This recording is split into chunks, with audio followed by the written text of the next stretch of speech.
Vitória. Luma Nogueira de Andrade. Daniel. Caio Lemos. E eu sou estudante de Direito da Universidade Federal Rural do Semiárido. Eu faço letras com habilitação em Libras na UFES. Terceiro semestre de Antropologia.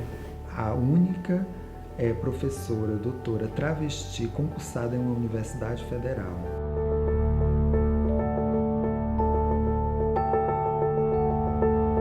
Uma pessoa transgênero é aquela pessoa que nasce com a identidade de gênero, ou seja, aquela condição mental, a forma com que ela se vê é diferente do seu sexo biológico. Então, todas as pessoas que fogem desses modelos tradicionais de sexo e gênero, essa construção que foi posta em nossas mentes, todas as pessoas que fogem dessas regras, elas são as pessoas em trânsito. Mas o que seria isso? Ultrapassar os limites que o corpo biologicamente impõe. Então a sua identidade mental é diferente do seu sexo biológico, aquele sexo no qual aquela pessoa foi designada ao nascer.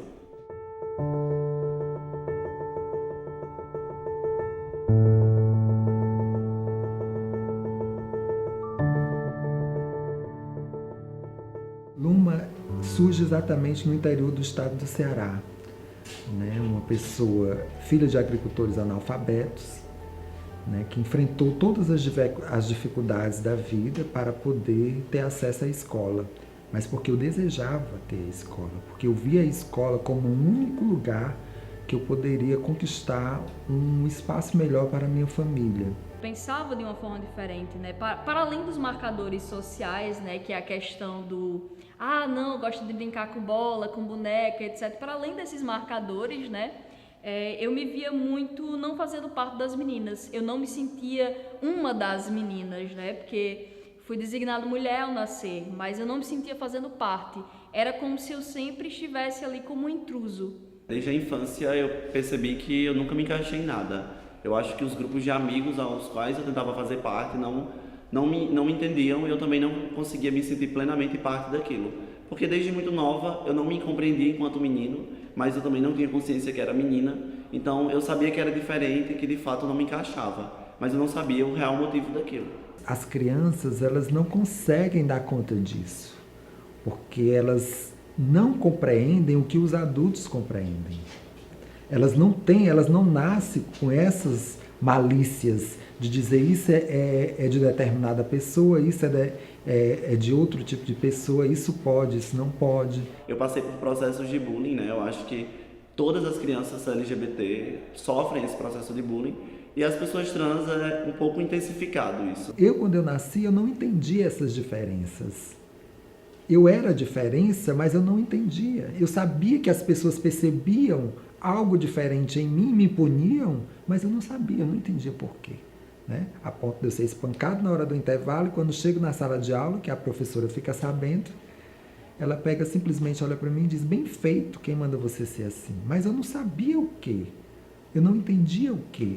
Eu tinha que ficar dentro da sala de aula sem poder sair, porque senão se eu saísse eu era espancada. Então eu tinha que aceitar muita coisa. A primeira vez que eu apanhei na escola foi na 4ª série. E eu vivia exatamente esse contexto de ser diferente, mas não saber o que era diferente em você, né? E eu apanhava sem saber o motivo. E ao mesmo tempo eu não tinha família ou um lar que fosse capaz de me acolher nesses momentos, pois eu tinha vergonha de chegar para minha mãe e dizer que estava apanhando porque estava sendo chamada de viadinho ou de gay. Porque naquela época aquilo para mim era algo extremamente pejorativo e negativo, apesar de eu ser uma criança e não ter nem sequer a consciência de quão profundo e violento aquelas ações eram. A educação, a escola, né, é uma das instituições sociais que tendem a nos apoiar e muitas vezes elas nos dão as costas, não nos permitem ressignificarmos. Eu passava por algumas confusões, né, de qual que é o meu espaço aqui na escola, né? Porque eu gosto mais de estar aqui, eu me sinto mais parte dessas pessoas do que dessas. Por quê? E eu lembro que eu me perguntava isso ainda na infância, entendeu? Por que eu me sentia mais confortável se eu fosse me vendo como um menino do que como menina? Por quê? Se com todas as outras pessoas não era assim. Eu acho que nós ainda sofremos uma resistência ainda maior da sociedade para que ocupemos certos espaços que muitos acham que nós não devemos estar. Então, esses espaços de violências, eles demonstram uma inteira negação da nossa presença lá. Então, acaba invisibilizando e inviabilizando a nossa presença. A partir do momento em que um espaço ele é mais violador do que construidor da sua dignidade enquanto ser humano, ele está negando a sua presença e ao mesmo tempo está lhe excluindo e lhe marginalizando. Mas aí eu não quero dizer que os professores eles não estão habilitados para trabalhar com essas questões. Eu não quero dizer que isso é culpa dos professores. Isso faz parte de um contexto da nossa cultura. As diversas pessoas nas diversas profissões tiveram uma formação familiar, inclusive escolar e universitária, dentro desses modelos tradicionais. E aí não há espaço para pensar um sujeito ou uma sujeita que não se enquadra nessas normas de gênero e sexualidades. E dentro dessa persistência, eu consigo chegar até a escola, resistir a todos esses processos de negação, a tentar compreender qual a relação que eu deveria ter nesse espaço para que eu me mantesse nele.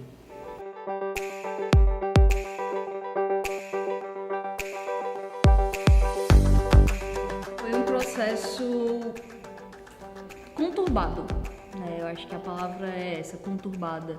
Porque por mais que você se aceite, de certo modo, sempre vai ter aquele receio de, nossa, mas o que é que a sociedade vai pensar?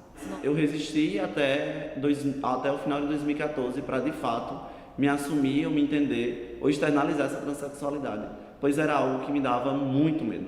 Eu tinha muito medo de ser trans, eu tinha muito medo de dizer a palavra eu sou Ana Vitória e eu sou uma mulher trans, pois eu sabia que essa frase ela acarretaria um ciclo de violências intermináveis. Nesses processos, dentro de várias perguntas, né, de questionamentos que eu mesmo fazia, fui encontrando, né, essas respostas. Por que eu sempre me senti desconfortável com o meu corpo? Por que eu me sentia desconfortável com os pronomes? E aí eu comecei a pesquisar, mesmo, encontrando várias histórias, e eu, poxa, eu acho que essa pessoa aqui se parece um pouco mais comigo. E aí eu comecei a levar, né, fui juntando as peças. A partir disso eu fui me entendendo, me encontrando, né? De fato, eu acho que eu pertenço realmente a esse lugar, né? E fui me identificando com a trans, fui me afirmando mais ainda trans. Existe a transição social, que são processos relacionados com a sociedade, que é a questão muito do uso do nome social. Existe a transição hormonal, existe a transição cirúrgica, existe a transição, são várias transições, entendeu? Então, assim, falar como o início exato da transição é algo muito complexo nesse sentido. A partir desse momento, então eu comecei a dizer às pessoas para me tratarem no masculino. Eu chegava e dizia, eu sou trans, me trato por tal pronome, que é o pronome masculino, e meu nome é Dani. Porque esse processo transitório, de transição, ele não é um processo em que você define em um só momento. É o que normalmente as pessoas vão enxergar dessa forma, porque as pessoas vão muito pelo exótico. Aquilo que é o diferente. O exótico salta aos olhos, como fala Ruth Benedict. Mas a transição ela acontece muito antes que qualquer ato exótico, assim, diferente, ou que a gente chama de externalizador, processo transexualizador, seja o que for. A transição são várias etapas. Nós não somos, nós estamos em constante processo de transformação. Os nomes nos dão significados que tentam nos enjaular. Essa é a questão. Nós precisamos nos comunicar. E a língua é uma forma que nós encontramos para isso. Mas é importante a gente perceber que essa linguagem ela não dá conta de nossa complexidade. Isso é que é o que a gente tem que entender. Porque às vezes a gente pega e diz assim, mas o que é um travesti? O que é um gay? O que é uma lésbica? São nomes. E aí o termo travesti era o termo que existia para nomear essas sujeitas na minha época. E eu vi, não, eu me identifico com essa sujeita. Essa sujeita que nasceu com um determinado órgão e que tem um comportamento que não é o esperado. Então eu passo a me identificar com aquele sujeito, com aquela sujeita em si. E aí eu me posiciono dessa forma.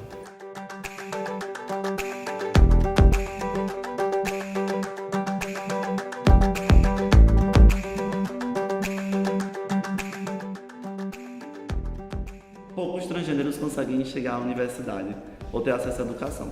Porque desde muito nova, devido à transfobia, nós somos colocadas para fora de casa. A partir do momento em que nós externalizamos minimamente a nossa transexualidade, muitas de nossas famílias nos excluem do âmbito familiar. E a partir disso, a escola também se torna um espaço de negação. É um espaço em que o seu nome social é negado, é um espaço em que o seu uso do banheiro é negado, é um espaço em que muitas de nós sofremos bullying, violência física, violência verbal, violência simbólica. Então, esse espaço também nos é negado. E a partir disso, o que nos sobra, de fato, é a rua e somos totalmente expostas à prostituição para minimamente tentarmos sobreviver. Então, a realidade é que nós ainda não chegamos à universidade. A realidade é que todas nós, pessoas trans, somos pioneiras em tudo que nós fazemos. Geralmente somos as primeiras mulheres trans ou homens trans a entrar na universidade de determinado estado, a entrar em determinado curso de determinada universidade. Então, sempre nesse papel de pioneiras, pois a maioria de nós, 90% da população de mulheres trans, ainda está na prostituição. E aí eu passei a me olhar, mas eu sou uma travesti, eu não estou nesses espaços. Eu sou uma travesti e não estou nas grandes metrópoles. O impacto que isso acontece para um estudante que chega em uma sala de aula e se depara com a travesti, uma pessoa que se auto-identifica como um travesti, sendo a docente. Né? Então, tive vários impactos, até porque nós aqui trabalhamos com pessoas que advêm de vários países. Né? Então, há uma estranheza. Mas aí, com o decorrer, as pessoas começam a entender que estão carregadas de um adestramento da norma social em relação às questões de gênero e sexualidade. E aí o desafio maior é esse, né? Criarmos, né, ferramentas dentro da pedagogia em que possa desconstruir esse modelo de educação em que é totalmente prioriza unicamente um só campo, uma só pessoa e tudo mais nesse sentido, mas que ela se torne plural. Quando eu cheguei na UFESA e me assumi mulher trans, foi um choque para as pessoas. Primeiro porque aquelas pessoas elas não estavam acostumadas com sujeitos que nem eu estariam ocupando espaços como a universidade. E o que eu via na cara daquelas pessoas era de total espanto e ao mesmo tempo curiosidade, pois queriam entender um pouco mais do que se passava comigo enquanto pessoa, enquanto mulher trans, desde o banheiro, desde o uso do nome social. E todas essas novas pautas, elas acabaram entrando para dentro da minha sala de aula. Todos esses questionamentos foram para dentro da minha sala de aula. Como eu devo me referir a Ana Vitória? Qual banheiro Ana Vitória vai usar? É engraçado falar assim da questão do banheiro, porque até o direito de ir fazer xixi é negado, tá entendendo? Uma coisa básica, que é justamente, vou falar como homem trans, se eu for ao banheiro feminino, eu vou me sentir extremamente constrangido, porque não é o gênero que me foi designado. As mulheres que ali estão, talvez também não se sintam tão confortáveis. Se eu for ao banheiro masculino, talvez eu saia de lá espancado, estuprado e por aí vai, sabe? Então, são medos constantes que passam pela nossa cabeça. Medo de sair, ir assistir uma aula, talvez não voltar, né? Talvez voltar, mas voltar violentado, voltar não só pela violência física, mas também pela psicológica.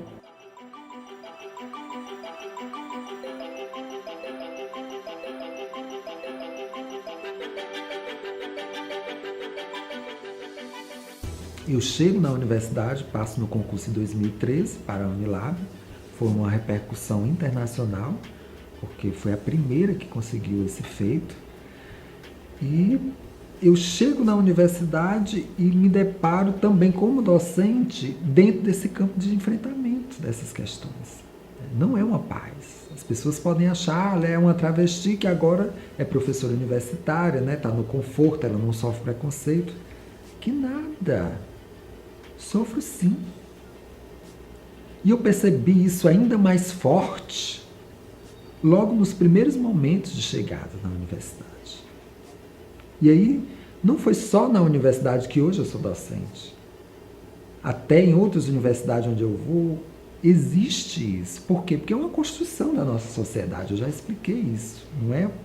É algo que tem que ser desconstruído. E nós temos que fazer isso o quê? Através do que a gente tem, principalmente nas escolas e na universidade. Ao invés de retirar a genissexualidade, tem que se trabalhar mais genissexualidade para respeitar as pessoas, as diferenças dos outros. Acho que os professores, eles precisam se informar mais, os professores precisam acolher mais, né? Precisam se colocar mais no lugar do outro. Então a escola, em relação à universidade, nesse aspecto não tem muita diferença, né? Então isso para mim foi uma surpresa, porque eu pensei que poderia estar liberta. Mas, ao mesmo tempo, a universidade ela foi também uma forma de empoderamento. Eu precisava, assim como eu precisei da escola para chegar na universidade, eu precisava agora da universidade para chegar em outros espaços. Porque eu queria esse lugar.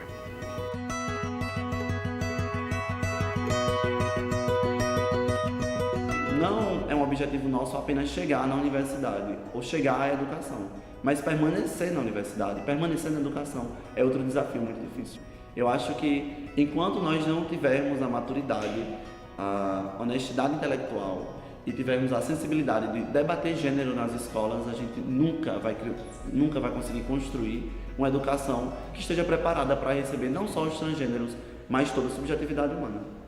Às vezes os professores tratam alunos trans como se não fossem nada, sabe? Como se não fossem um humano assim como ele, sabe? Da mesma espécie. Então eu me pergunto até onde a humanidade vai chegar com isso, sabe? Uma das violências mais forte que nós, pessoas trans, sofremos é exatamente esse processo de desumanização, de coisificação. E a partir do momento em que a sociedade ela olha para você como menos humano, a violência que nós sofremos, além de ser agravada, ela ocorre com maior facilidade. Porque para destruir um objeto ou uma coisa, quando você desumaniza um ser humano, você consegue violá-lo de forma muito mais tranquila, né? O Brasil, ele é o país que menos acolhe travestis e transexuais do mundo, né? Menos acolhe pessoas LGBTs de forma geral, né? Acolhe até menos do que países em que ser LGBT é um crime. Né? Mata até mais do que países que ser LGBT é considerado um crime. O índice de violência ele é tão alarmante que a nossa expectativa de vida é de apenas 35 anos. A educação é um sonho ainda utópico, que muitas de nós temos conseguido quebrar essa barreira da transfobia, mas ainda a passos lentos. Eu mesmo já sofri dentro de universidades relacionado com essa questão da minha presença afetar determinadas pessoas dentro da universidade, entendeu? Somente a minha presença. Quais são essas dificuldades? O que é estar na rua e o que é estar dentro da universidade? O que é estar dentro de um posto de saúde? O que é estar dentro de casa? Entendeu? Porque essas violências, elas estão em todos os âmbitos e elas tomam proporções diferentes, entendeu? A violência que eu sofri aqui dentro da universidade, de um determinado professor pedir para que me retirem da sala de aula, porque a minha simples presença afetava. Eu não sofri nenhuma agressão física nesse sentido, entendeu? É diferente da violência que a Dandara sofreu, sim, nos aspectos, mas são violências. São violências que levam à morte. As questões como decisivas e importantes para trazer para o debate, mas esse olhar ele é deixado de lado, ele é posto para não vir à tona essas transformações e essas mudanças que são necessárias para garantir a cidadania dessas sujeitas e esses sujeitos que estão chegando na universidade estão exigindo respeito. Consigo ser aprovada no mestrado, posteriormente no doutorado em educação na Universidade Federal do Ceará. E as batalhas continuando dentro dos espaços de trabalho, as resistências por parte, inclusive, de colegas professores, trazer para os cursos essas temáticas, disciplinas que venham tratar não como optativa, mas como obrigatórias, porque nós temos que ter médicos, advogados, das diversas professores, das diversas profissões, pessoas que saibam lidar com as diferenças, que saibam respeitar as diferenças. O que nós temos feito? Formado exímios médicos, exímios advogados, exímios professores, mas péssimas pessoas em relações interpessoais, porque elas não conseguem entender o outro como ser diferente.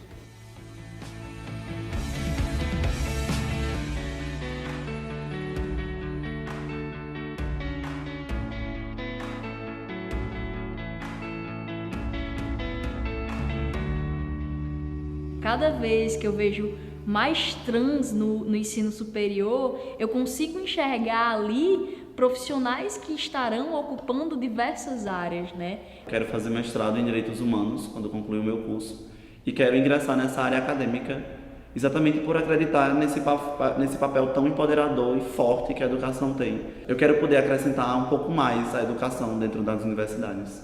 Estou aqui fazendo letras.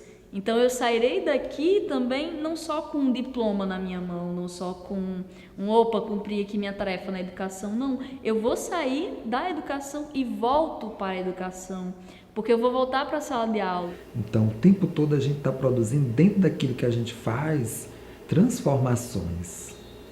Então o meu objetivo é exatamente fazer isso, fazer com que os profissionais que estão sendo formados, futuros profissionais que irão atuar na sociedade, consigam perceber as pessoas a partir da interação com elas.